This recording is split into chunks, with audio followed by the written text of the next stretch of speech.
نہ کتابوں سے، نہ کالج سے، نہ زر سے پیدا، دین ہوتا ہے بزرگوں کی نظر سے پیدا۔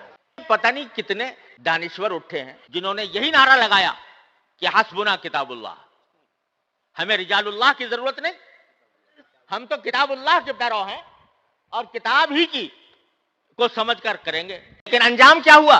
کچھ عرصہ اپنا زور شور دکھا کر وہ ایسے دفن ہوئے، کوئی ان کا جاننے والا بھی موجود نہیں۔ پتہ نہیں کتنے دانشور اٹھے ہیں اس پورے 1400 سال کے دوران جنہوں نے یہی نعرہ لگایا کہ حسبنا کتاب اللہ، ہمیں رجال اللہ کی ضرورت نہیں، ہم تو کتاب اللہ کے پیرو ہیں اور کتاب ہی کی کو سمجھ کر کریں گے۔ اور اس کے نتیجے میں طرح طرح کے نظریات نے جنم لیا۔ معتزلہ پیدا ہو گئے، خوارج پیدا ہو گئے، کرامیہ پیدا ہو گئے، جہمیہ پیدا ہو گئے، قدریہ پیدا ہو گئے، جبریہ پیدا ہو گئے۔ اگر فرقوں کی تاریخ اٹھا کر دیکھو مسلمانوں کے عہد میں تو سینکڑوں فرقے پیدا ہوئے۔ وہ سب فرقے کیا تھے؟ حسبنا کتاب اللہ کہنے والے، کہ ہمیں بس کتاب چاہیے، رجال اللہ کی ہمیں فکر نہیں۔ لیکن انجام کیا ہوا؟ تھوڑے تھوڑے دنوں ہر ایک نے اپنی چمک دمک دکھائی اور کچھ عرصے بڑا سکہ لوگوں کے دلوں پر بٹھایا، یہاں تک بٹھایا کہ بعض اوقات حکومتیں بھی ان کی آ گئیں۔ لیکن کیا ہوا؟ کچھ عرصہ اپنی چمک دمک دکھا کر، کچھ عرصہ اپنا زور شور دکھا کر وہ ایسے دفن ہوئے، ماضی کے ملبے میں اس طرح دفن ہوئے کہ آج ان کا ذکر صرف تاریخ کے اوراق میں موجود ہے، کوئی ان کا جاننے والا بھی موجود نہیں۔ ایک نہیں، سینکڑوں۔ تو یہ عبرت کا سبق ہے ان لوگوں کے لیے کہ جو رجال اللہ سے قطع نظر کر کے صرف کتاب اللہ کو دیکھنا چاہتے ہیں اپنی سمجھ کے مطابق، اپنی فہم کے مطابق، اور رجال اللہ کے ساتھ ان کی صحبت اور ان کی تعلیم سے بے نیاز ہو کر چلنا چاہتے ہیں، وہ سب 1400 سال کے اندر وہ سب ختم ہو چکے ہیں، اور نئے نئے پیدا ہوتے رہتے ہیں، ختم ہوتے رہتے ہیں، نئے نئے پیدا ہوتے رہتے ہیں، ختم ہوتے رہتے ہیں۔ لیکن جن لوگوں نے دین کی تشریح کتاب اللہ اور رجال اللہ دونوں کو ساتھ لے کر کی ہے اور دین کو ان کے ذریعے سمجھا ہے، ان کا جو طریقہ ہے وہ جس طرح صحابہ کرام کے دور میں تھا الحمدللہ آج بھی موجود ہے،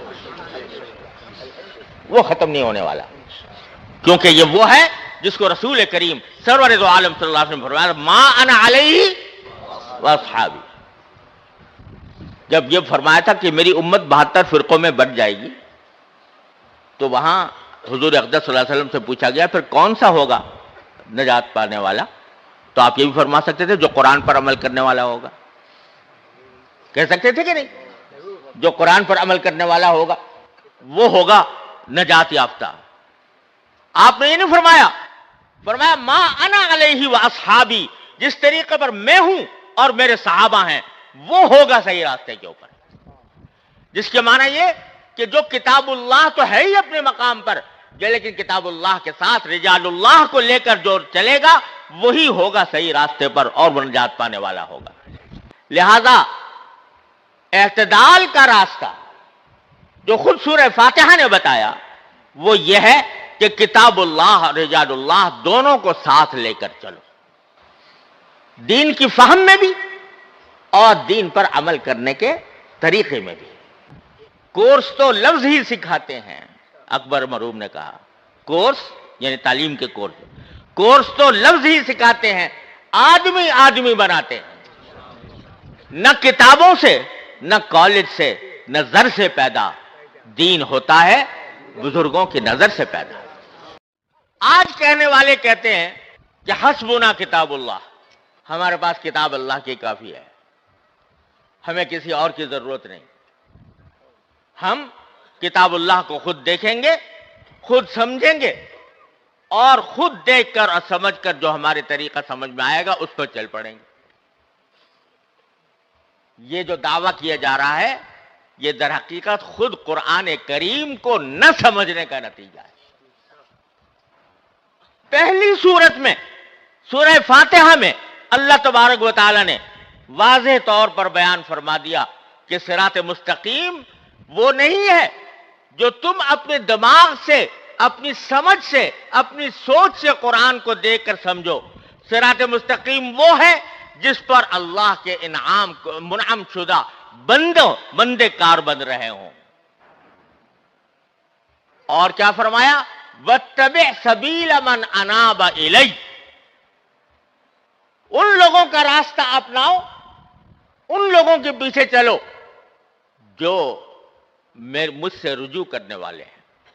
سبیل من اناب الی، وہاں پر بھی کتاب کا حوالہ نہیں دیا، وہاں پر بھی حوالہ دیا رجال کا حوالہ دیا، رجال اللہ کا حوالہ دیا۔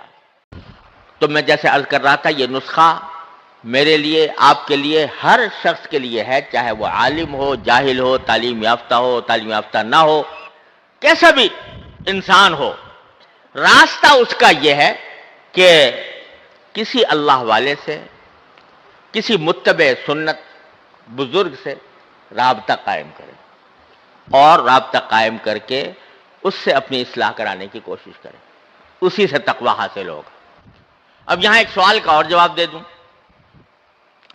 بعض اوقات دلوں میں یہ سوال پیدا ہوتا ہے کہ بھئی کہاں سے لائیں وہ اللہ والا، کہ ارے بھائی آج ملاوٹ کا دور ہے،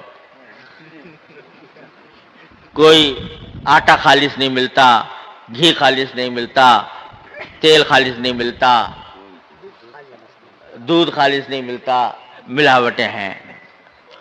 لیکن جب کبھی خالص چیز تلاش کرنا چاہتے ہو تو خوب تلاش جستجو کر کے پتہ لگاتے ہو کہ فلاں جگہ فلاں دکان پر خالص گھی ملتا ہے اور فلاں دکان کے اوپر خالص آٹا ملتا ہے، تلاش کرنے سے مل جاتا ہے۔ ایسا نہیں ہوا کہ بھئی کہہ کے بیٹھ گئے ہو کہ بھئی ملاوٹ کا زمانہ ہے، آج کل تو خالص چیز ملتی نہیں، خالص آٹا نہیں ملتا، تو اب آٹا نہیں کھائیں گے، بھوس کھا لیا کریں گے۔